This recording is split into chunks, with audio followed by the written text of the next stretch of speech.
ప్రేమగల తండ్రి, పరిశుద్ధమైన మా దేవ యేసు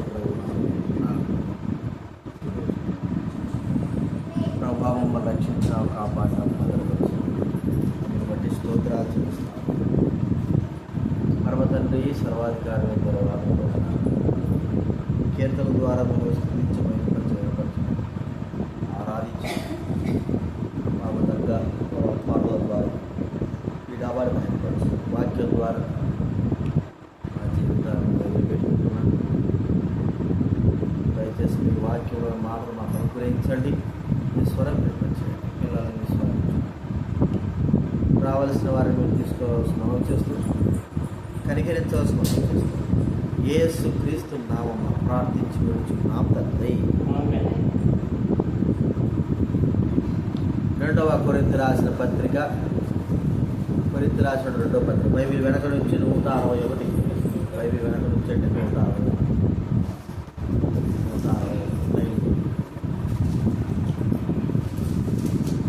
2వ కొరింథీ రాసిన పత్రిక 5వ అధ్యాయం 161. 5వ అధ్యాయము 14వ వచనం అందరూ చదువుకున్నాం. 2వ కొరింథీ రాసిన పత్రిక 5వ అధ్యాయము 14వ వచనం. 161 బైబిల్ వెనక నుంచి 160. క్రీస్తు ప్రేమ మమ్మను బలవంతం చేయుచున్నది, ఎలాగనగా అందరి కొరకు ఒకడు వృద్ధి పొందిన కొడక అందరిలో వృద్ధి పొందిందిరని. 15 కూడా చదువుకుందాం. 17, 15 కూడా. జీవించు వారికి మీదట తమ కొరకు గాక తమ నిమిత్తం మృతి పొంది తిరిగి లేచిన వారి కొరకే జీవించుటకు ఆయన అందరి కొరకు మృతి పొందినని నిశ్చయించుకుంటున్నాడు. కాబట్టి అపోస్తలుడైన పౌలు దేవుని యొక్క ప్రేమ ఎలాగ ఉందని తాను రాస్తా ఉంటాడు. అంటే క్రీస్తు ప్రేమ తనను ఏం చేస్తూ ఉంది? బలవంతము చేస్తాడు. బలవంతం. కాబట్టి ఈ బలవంతం చేస్తాను దేని కొరకై? లోకంలో జీవించడానికి కాదు, మన ఇష్ట ప్రకారం జీవించడానికి కాదు, దైవికంగా దేవుని కొరకై జీవించడానికి బలవంతము చేస్తుందని దేవుని మాట మనకు చెప్తున్నాడు. అంటే తన కొరకే జీవించాలా? ఎందుకు ప్రభు తన కొరకే జీవించాలంటాడంటే మన కొరకు ఆయన జీవించాడు. మన కొరకు ఈ లోకానికి వచ్చాడు. మన కొరకు ఈ లోకానికి వచ్చాడు. మన కొరకే ఆయన ఈ లోకంలో జీవించడానికి ఇష్టపడ్డాడు. కాబట్టి ఇప్పుడు మనము ఆయన కొరకే జీవించాలి అనేది ఇక్కడ చెప్తున్నాడు. ఈ సందర్భంలో ఇలాగా జీవించేటువంటి ఈ సందర్భంలో మనల్ని ఏదైనా దేవుడి నుంచి ఎడబాపేది ఏదైనా ఉందా అంటే ఉండొచ్చు. ఏదైనా సరే ఎడబాపచ్చు. లోకంలో ఎంతోమంది ఎన్నో విధులుగా క్రీస్తు నుండి వేరైపోయినారు. దేనికోసము అంటే ఒకవేళ డబ్బు కోసం కావచ్చు, ఒకవేళ కుటుంబం కోసం కావచ్చు, ఒకవేళ లోకంలో పలుకుబడి కోసం కావచ్చు, లేకపోతే అధికారం కోసం కావచ్చు. ఏదో ఒకటి సంపాదించుకోవడానికి కొరకై ఆ క్రీస్తునే వదిలిపెట్టేటువంటి పరిస్థితి రావచ్చు. అంటే వారికి క్రీస్తు ప్రేమ కంటే మరి లోకంలో ఉన్న వాటి విషయమై వారికి బహు శ్రద్ధ అనేది మనం చూస్తుంటాం. దానిని బట్టియే ఏమైపోయింది? మానవుడు అంటే ప్రభువు నమ్మిన వ్యక్తి క్రీస్తుకు దూరమై పోతున్నాడు. అయితే పౌలు జీవితంలో చూస్తే ఎలాగుందంటే క్రీస్తు ప్రేమ తనను బలవంతం చేస్తుందంట. బలవంతం అంటే అర్థం ఏంటి చెప్పండి? నువ్వు నా కొరకే జీవించాలా, నా కొరకే జీవించాలా. చూడండి, కుటుంబంలో పిల్లలు మనం అడుగుతాం, ఎవరి కొరకు రా నువ్వు, ఎవరు కోరుకుంటావు అంటే ఎవరి ఇష్టమో అని.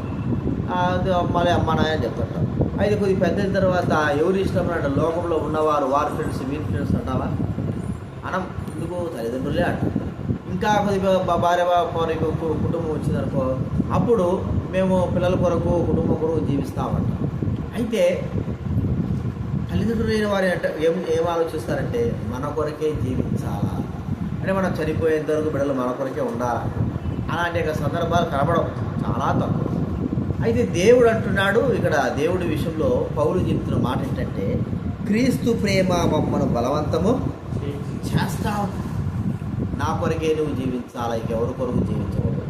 నా కొరకే నువ్వు నిలిచి ఉండాలి, ఇంకెవరి కొరకు ఉండకూడదు. నన్నే ప్రేమించాలా, ఇంకెవరిని ప్రేమించకూడదు. నా కొరకై జీవించాలి, ఇంకెవరి కొరకు జీవించకూడదు. నన్నేను గురిగా ఉంచుకోవాలా, ఎవరిని గురిగా ఉంచుకోవద్దు. నేను చెప్పిన మాటే నువ్వు వినాలా, ఎవరు చెప్పిన మాట నువ్వు వినకూడదు. నేను చెప్పిందే నీకు శాసనంగా ఉండాలా, ఎవరు చెప్పింది వినకూడదు. అంటే క్రీస్తు ప్రేమ అలాగ బలవంతం చేస్తూ ఉంది. మనం చూస్తాం చాలామంది జీవితాలు అలాగ బలవంతం చేస్తున్నాయి. మరి ఆ బలవంతం చేసే విధానం ఏంటంటే తన కొరకై జీవించేవారు అని ఆ ప్రభువు మరి తన కొరకై జీవించేవారు ఎంతమంది ఉన్నారు అన్నట్లుగా ఈ మాట మనకు చెప్పబడతాం. తన కొరకై జీవించేవారు, ఆయన పక్షాన ఉన్నవారు, ఆయన కొరకై జీవించగలిగేవారు ఎవరు? ఈ దినాల్లో మనం ప్రశ్న చేసుకోవాలి. ప్రభువు కొరకై మనం ప్రభువు కొరకే ఉన్నామా, లోకం కొరకు ఉన్నామా? లోకం కొరకు నువ్వు కూడా ఉన్నావు. ప్రభువు కొరకే అంటే లోకం కొరకు ఉండకూడదని చెప్పడం లేదు, కాదు. అది లోకంలో ఉన్నంత మాత్రాన మనము కేవలం ప్రభువారమై ఉండాలా. ప్రభువారం, ప్రభువుకు చెందిన వారం, ప్రభువుకు సంబంధికులం. లోకంలో ఉన్నారు కానీ ప్రభువారు లోకంలో చూస్తున్నారు, వారు ప్రభువుకు సంబంధించిన వారు అనేటువంటి ఆ దృక్పథం మన జీవితంలో ఉండాలని ప్రభు మనతో మాట్లాడుతారు. మరి దైవ గ్రంథంలో చాలామంది లోకంతో పాటు ఉన్నట్టుగా, ఆ దేవునితో పాటు ఉన్నట్టుగానే ఉంటున్నారు, కానీ వారు దేవుని బిడ్డలు కారు, వారు దేవునికి చెందినవారు కారు, దేవుని యొక్క మార్గాలు నడిచేవారు కారు. దేవుని వాక్యం వాళ్ళలో చోటు లేదు. చూడండి యేసుప్రభు అన్న మాట, యోహాను సువార్త చూడండి ఒక మాట చూస్తే,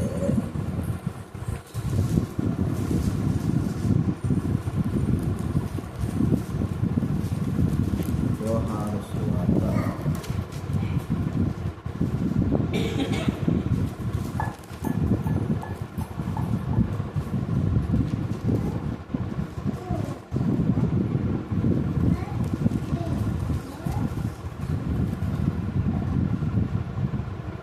ఈ వాక్యం చూడండి, 8వ అధ్యాయము 35 వచ్చిందండి. యోహాను సువార్త బైబిల్ వెనక నుంచి 89 యోహాను సువార్త 8వ అధ్యాయము 36వ వచనం చదవండి. 37 మీరు అబ్రహాము సంతానమని నాకు తెలియను, అయినను మీలో నా వాక్యమునకు చోటు లేదు, నన్ను చంప నా వాక్యమునకు, నా మాటకి చోటు లేదు అనేటువంటి మాట ఇక్కడ ప్రభు చెప్తా ఉంటున్నారు. అంటే వారు ఎవరి వారు? దేవుని సంబంధులైన వారు కారు, దేవుని కొరకై నిలిచి ఉండాలనేటువంటి ఆ ఆలోచన లేనివారు. చూడండి, దేవుడి కార్యాల్లో ఇలాంటి యొక్క కార్యం ఎన్నో చూస్తూ ఉంటాం. ఇలాంటి పరిస్థితులు మానవులైన వారు దేవుడి వైపు ఉన్నట్టుగానే ఉంటారు, కానీ వారు దేవుని వైపు ఉండేవారు కారు, దేవుని కొరకై జీవించినట్టుగా ఉంటారు. అయితే వారు దేవుని కొరకై జీవించేవారు కారు. సందర్భాలు వచ్చినప్పుడు వారు ఏం చేస్తారంటే పారిపోయేవారుగా, దేవునికి దూరం అయిపోయేవారుగా, మరి ఆ దేవునికి దగ్గర నుంచి మరి త్రొట్టుపాటు పడేవారుగా మనం చూస్తూ ఉంటాం. దైవ గ్రంథంలో చాలామంది అనేకమైన పరిస్థితులను బట్టి వారు తప్పిపోయారు, దారి తప్పారు, అంటే దూరం అయిపోయారు, పారిపోయారు. వారు ప్రభువు యొక్క ప్రేమ వారిని బలవంతం చేయలేకపోయింది, వారు ప్రభు ప్రేమను గుర్తించలేకపోయినారు. ఒకసారి మనం చూస్తూ ఉంటే పేతురును మనం గమనిస్తే,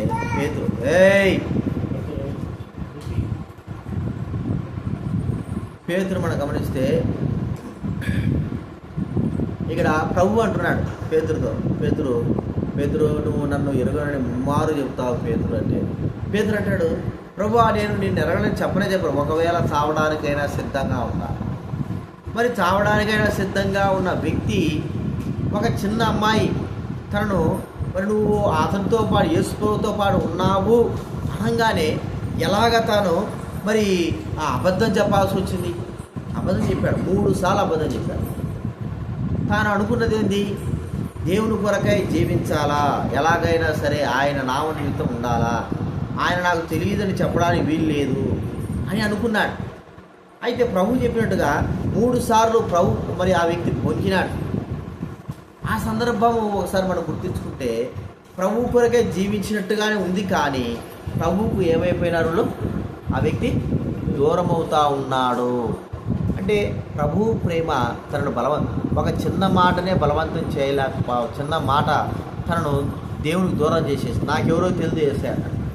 అదే వ్యక్తి యేసు ప్రభు చనిపోయిన తర్వాత ప్రభు కొరకై మరి ధైర్యంగా ఆ ప్రేమను భరించేవాడుగా, ఆ ప్రేమ తన బలవంతం చేస్తూ మరణం వరకు కూడా వెళ్ళడానికి ఇష్టపడ్డాడు పేతురు. ప్రభు అన్నాడు మరి యోహాను సువార్త 21వ అధ్యాయంలో మనం చూస్తే, అమ్మాయి ఇటు తీసుకురా, అమ్మాయి పాప తీసుకురా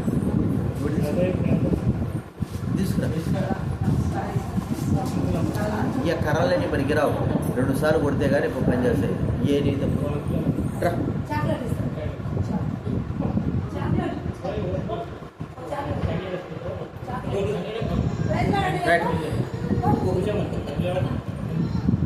కూర్చో, మరే గమ్ము కూర్చోవాలా. ఇక్కడ చూస్తా ఉంటే యోహాను సువార్త 21వ అధ్యాయంలో పేతురుతో ప్రభు అంటాడు, పేతురు ఒకప్పుడు వెంట జీవించలేదు, కానీ ఇప్పుడు మాత్రం నువ్వు మరి నీకు కాని స్థలానికి నిన్ను తీసుకుని వెళ్తారు అని చెప్పాడు. పేతురు మరి అపోస్తల కార్యములో 4వ అధ్యాయం 5వ వచనం చూస్తూ ఉంటే పేతురును బంధించేశారు, పేతురును పట్టుకున్నారు. ధైర్యంగా ప్రభు కొరకై, అంటే క్రీస్తు ప్రేమ బలవంతం చేసినప్పుడు అప్పుడులాగా ప్రభు నాకెవరో తెలియదని చెప్పలేదు, కానీ అది ప్రభు మరి తనను రక్షించిన విధానం, ప్రభు తనను మరి క్షమించిన విధానం, ప్రభు తను ప్రేమించిన విధానాన్ని గుర్తు చేసుకుని అందరి ఎదుట దేవుని వాక్యాన్ని బోధించిన వాడుగా మనం చూస్తూ ఉంటాం. చరిత్ర ఏం చెప్తుందంటే అలాంటి వ్యక్తి చివరికి ఎలాగా ఆయన చనిపోయినాడంటే, అంటే కాని చోటకి తీసుకెళ్తారంటే ఒకసారి ఇట్టే చివరి దినాల్లో మరి రోమీలు ఆ పేతురును పట్టుకొని రెండోసారి చాలాసార్లు తప్పించుకున్నాడు. ఒకసారి అపొస్తలుల 12వ అధ్యాయం మనం చూస్తే అక్కడ చెరసాల వేసి చంపడా తీసుకొస్తే తప్పించుకున్నాడు.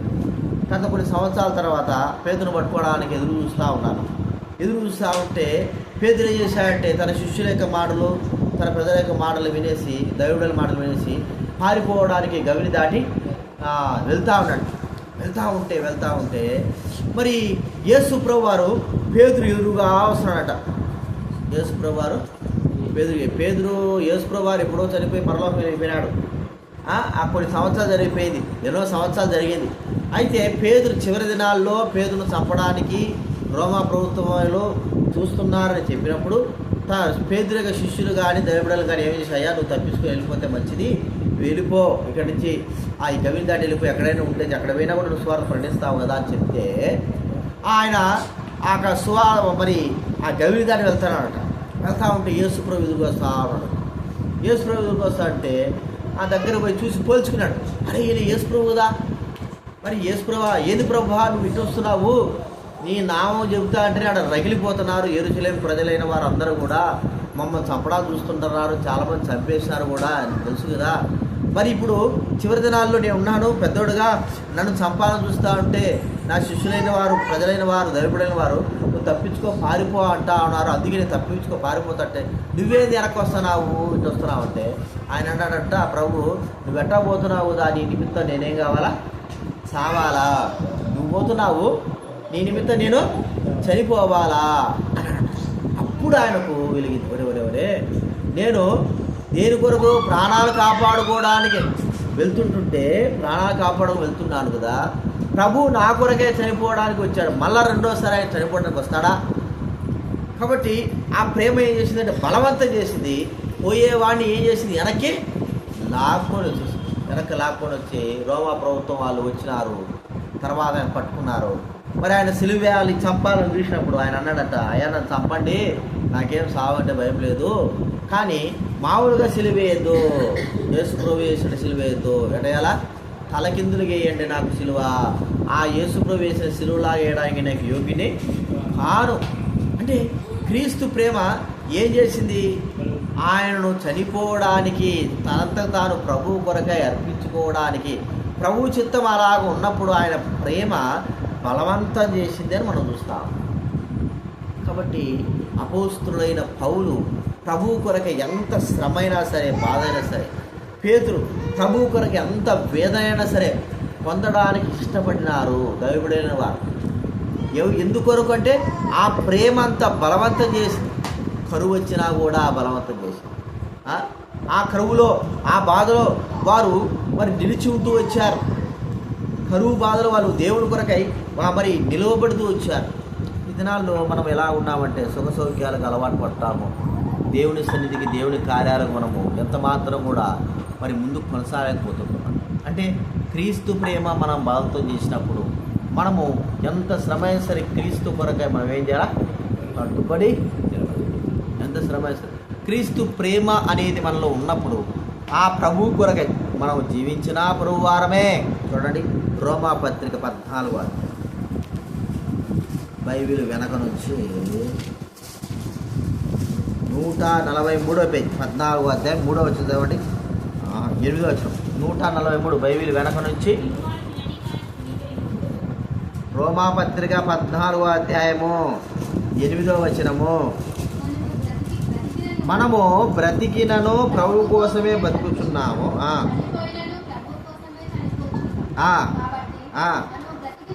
మనము బ్రతికినను చనిపోయినను 7వ వచనం చూడండి, 7వ వచనం. మనలో ఎవడును తన కోసమే బ్రతకడు, ఎవడును తన కోసమే చనిపోడు. ఇది ఎవరి కోసం చదువు?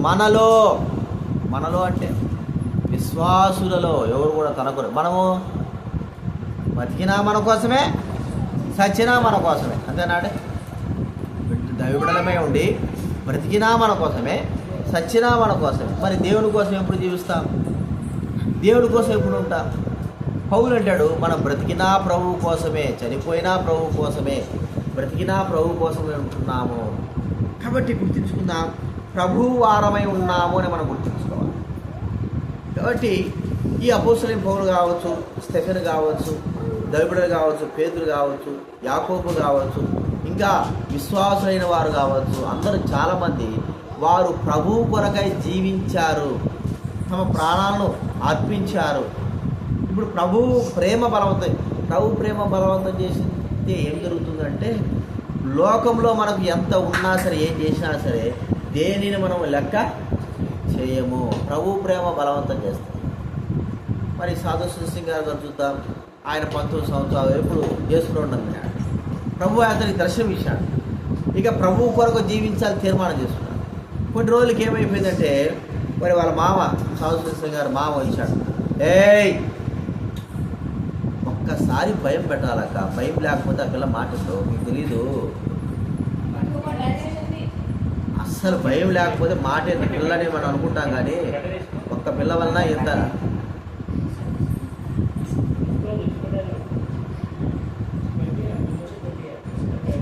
ఏడికిరా, ఊరికిరా, చేతలు అప్పుడు ఏడికిరా, ఊరికేడు కూర్చో. మనము ఏడు కూర్చో కూర్చో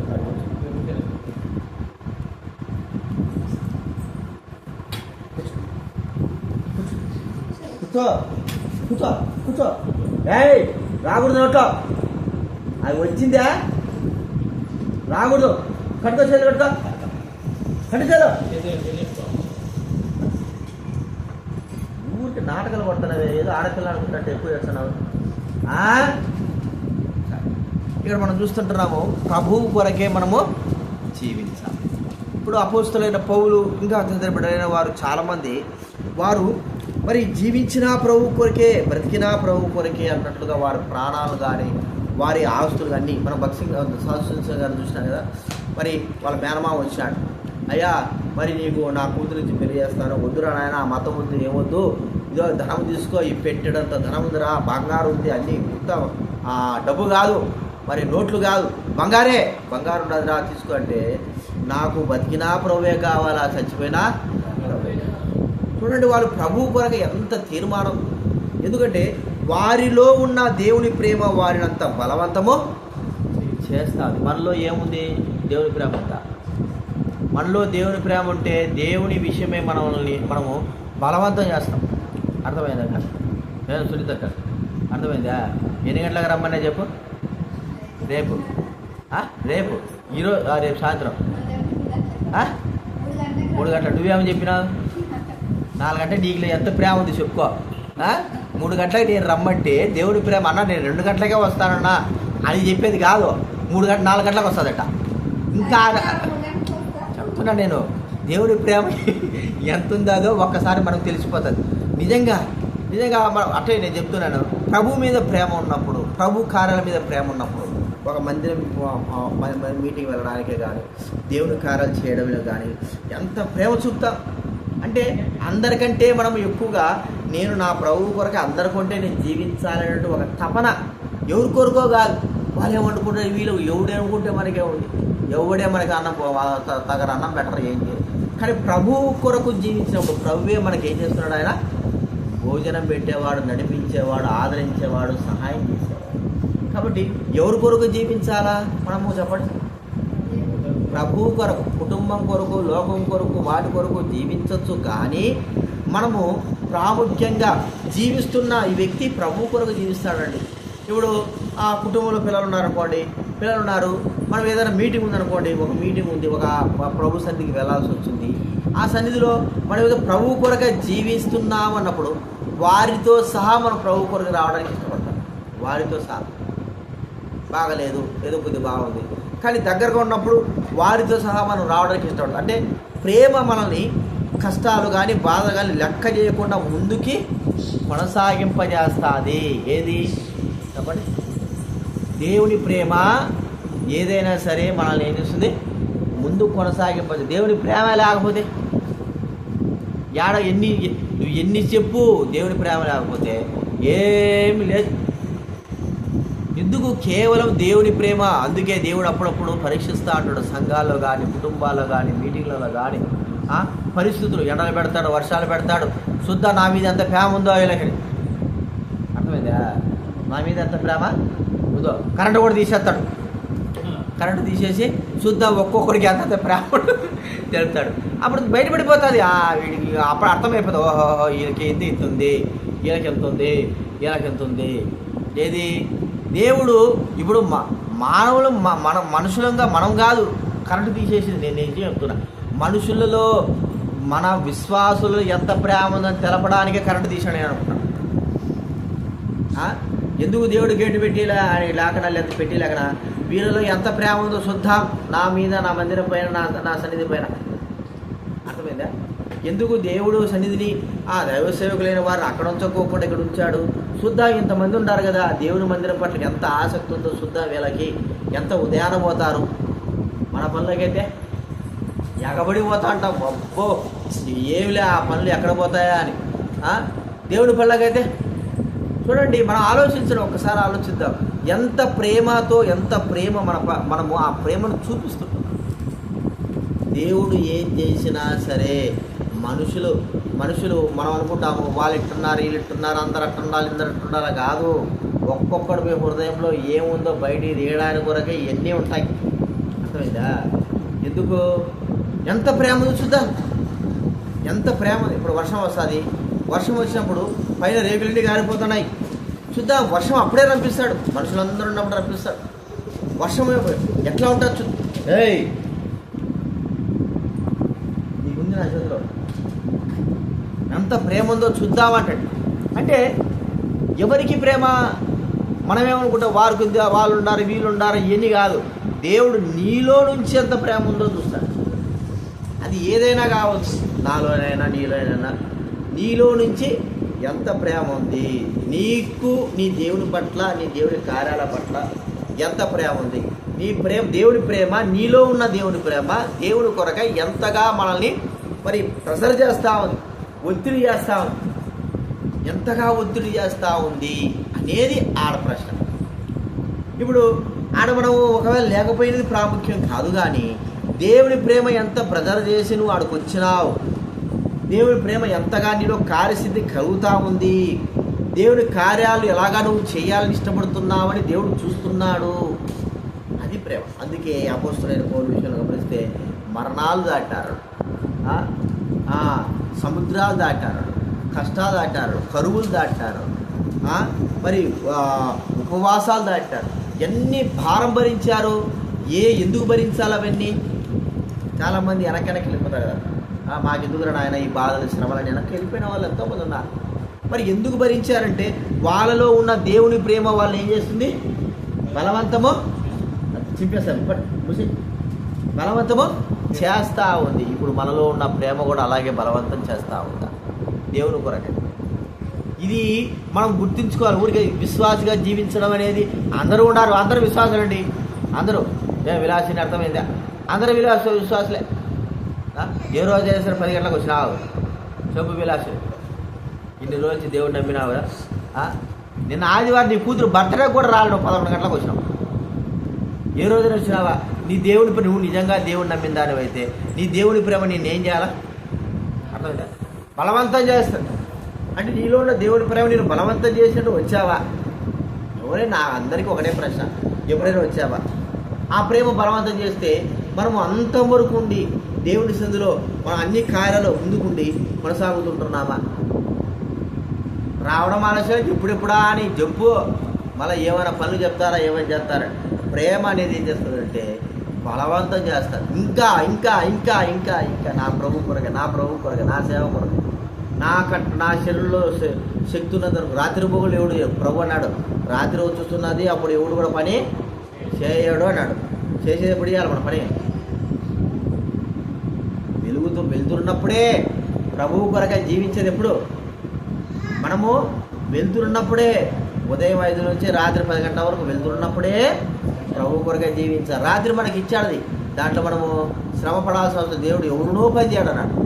కాబట్టి మనం ప్రభు కొరకే ఎంతగా శ్రమ పడ్డాము అనేది లెక్క. పరలోకంలో కూడా గుర్తుపెట్టుకోండి, మనం ఎంతగా శ్రమ పడతామో అంతగా పరలోకంలో మనకేముంటుంది, బహుమానము, సంతోషం, ఆనందం. ఈ లోకంలో ఒక పరుగు పందాన్ని కొరకై, ఒక ఆట కొరకై ఎంత శ్రమ పడితే కానీ ఆ యొక్క పరుగు పందెంలో గెలవాలంటే ఎంత శ్రమ ఉండకపోతే చెప్పండి, అర్థమైందా? శ్రమ, ఆ శ్రమను బట్టియే మనము విజయము సాధిస్తాం. కాబట్టి ప్రభువు ప్రేమ మనలో ఏం చేయాలంటున్నాడు చెప్పండి, బలవంతము. ప్రభులో పౌలులో చేసిన ప్రేమ మనలో కూడా చేయడానికి కొరకు మనం ప్రార్థన చేసుకుందాం. ప్రేమగల తండ్రి, పరిశుద్ధుడైన మా దేవ, మీకు వందనాలు. ఈ యొక్క సమయంలో ప్రభువా మిమ్మల్ని స్తుతించి మహింపరిచి గర్వపరిచేటువంటి బాధ్యత మాకు అనుగ్రహించినారు. మీకెంతో వందనాలు ప్రభువా. మీ ఘనమైన నామం బట్టి స్తోత్రాలు. మీరు ఆకుడ కొరకే వందనాలు చెల్లిస్తావు. ఏమే తండ్రి, 2 కొరింథీ 5వ అధ్యాయంలో వ్రాయడం ప్రకారం 14వ వచనంలో క్రీస్తు ప్రేమ మమ్మల్ని బలవంతం చేస్తూ ఉంది. రోమాపత్రిక 14:7 ఎవడో తన కోసం జీవించడం తన కోసం కావాలి, క్రీస్తుకే జీవిస్తానా, క్రీస్తు కొరకే బతుకుంటున్నాం అనే మాట ప్రభా వాబడి అంటే జ్ఞానం చేసుకుంటున్నా కలిగించండి. మేము క్రీస్తు కొరకు, మీ కొరకే జీవించాలి. మాకేదో ఉన్న ఈ లోకంలో కాదు, మీ కొరకే బ్రతకాలి, మీ కొరకే జీవించాలి, మీ కొరకే మా జీవితం అంతా. అది మేము గుర్తించుకుంటూ కనుగ్రహించాలి. అపోస్తలులైన పౌలు, పేతురు, దైవబడైన వారు, భక్సింగ్ గారు, సాధు సింగ్ గారు, వీరందరూ కూడా ప్రభువా వారిలో మీ ప్రేమ బలవంతం చేసి వారు మీ కొరకై జీవించేటట్టుగా చేసి మాలో కూడా మీ ప్రేమ బలవంతం చేసి మీ కొరకై, మీ సేవ కొరకై, మీ పరిచయం కొరకై ప్రభువా మా పనులైనను ఆపివేసి మీ కొరకై రావడానికి కూడా అనుకోండి. ఇది బలవంతం. ఆ బలవంతం కొరకై మమ్మల్ని సిద్ధపరచాలి. దాంట్లో దీవెన మాకు కావాలి, దాంట్లో ఆశీర్వాదం కావాలి. కష్టం లేకుండా, బాధ లేకుండా, శ్రమ లేకుండా దీవెన లేదేం లేదు ప్రభువా. మరి సిలువ లేకుండా, శ్రమ లేకుండా దీవెన లేదేం లేదు. ఆ దీవెన మేము పొందడానికి అనుగ్రహించాల్సి మనం చేసుకుంటాం. వచ్చిన వారి బట్టి స్తోత్రాలు, రాని వారి బట్టి జ్ఞాపకం చేసుకుంటాం. ఇంకా కొంతమంది ఎవరు రావాలి ప్రభా మరి వాళ్ళందరూ తీసుకురండి, కనిగ్రహించి ఎవరెవరైతే రాలేకపోయినారు వాళ్ళందరూ మీరు నడిపించవలసిందిగా మీదని వేడుకుంటున్నాం. సహాయం మీ కృపను కోరుకుంటూ ప్రభా 6 గంటల ఇచ్చిన పిల్లలు పరిచయం బట్టి స్తోత్రాలు, చెప్పడం వాక్యం బట్టి వందనాలు. బిడ్డలు దీవించి ఆశీర్వించున్నాయన సహాయం. చక్కగా విని ఒక వాక్యం నేర్చుకుని, పాటలు నేర్చుకొని తండ్రి వారు 31st నైట్ కొరకై, డిసెంబర్ 31st కొరకై, 1వ తేదీ కొరకై సిద్ధపడి ప్రభా ఉండడానికి మీరు అనుగ్రహించవలసిన చేసుకుంటాం. మీ సహాయం కోరుకుంటాం, మీ కృపను కోరుకుంటాం. దయచేసి మీ సహాయం కోరుకున్నాయన జ్ఞానం రక్షించండి, సహాయించండి. వచ్చిన వారి బట్టి స్తోత్రాలు, తన కుటుంబాన్ని దీవించండి, విలాసం తన కుటుంబాన్ని దీవించండి, ప్రభా దుర్గేశ్ తన కుటుంబాన్ని దీవించండి, చంద్రశేఖర్ శివన్ కుమార్ తన కుటుంబాన్ని దీవించండి, తిమోతి ప్రభా మరి కీర్తన కుటుంబాన్ని దీవించండి. శామెలు ప్రభా సుజాత కుటుంబాన్ని దీవించండి. సుజాత కూడా జ్ఞాపకం వచ్చారు, వాటిలో ఇచ్చారు. ప్రభా దీవించి ఆశ్రయించి రక్షించడానికి కనిపించండి. నామదాస్తున్న తన తల్లిగారికి వృద్ధాంలో కొంచెం చూపించండి. ఆరోగ్య ప్రతి ఒక్కరు బలపరచండి కనిపించండి. వచ్చిన వారందరూ బట్టి స్తోత్రములు తెలుస్తుంది. మహిమా ఘనత ప్రభావాలు ఆడుతుంది. ఈ కుటుంబం నిత్య రక్షణతో నింపవలసిందిగా మేము ఉన్నటువంటి భర్త మీటింగ్ కొరకు సిద్ధపరుచునైనా కనిపించండి. సహాయం చేయవలసిన అవసరం. యేసుక్రీస్తు నామమున ప్రార్థించడి వేడుచున్నాము తండ్రి. తండ్రి అయిన దేవుని ప్రేమ, యేసుక్రీస్తు కృపై, పరిశుద్ధాత్మ సహవాసం చేరువచ్చిన మనకు సకల పరిశుద్ధులకు ఇప్పుడెల్లప్పుడు సదాకాలం తోడైండు గాక.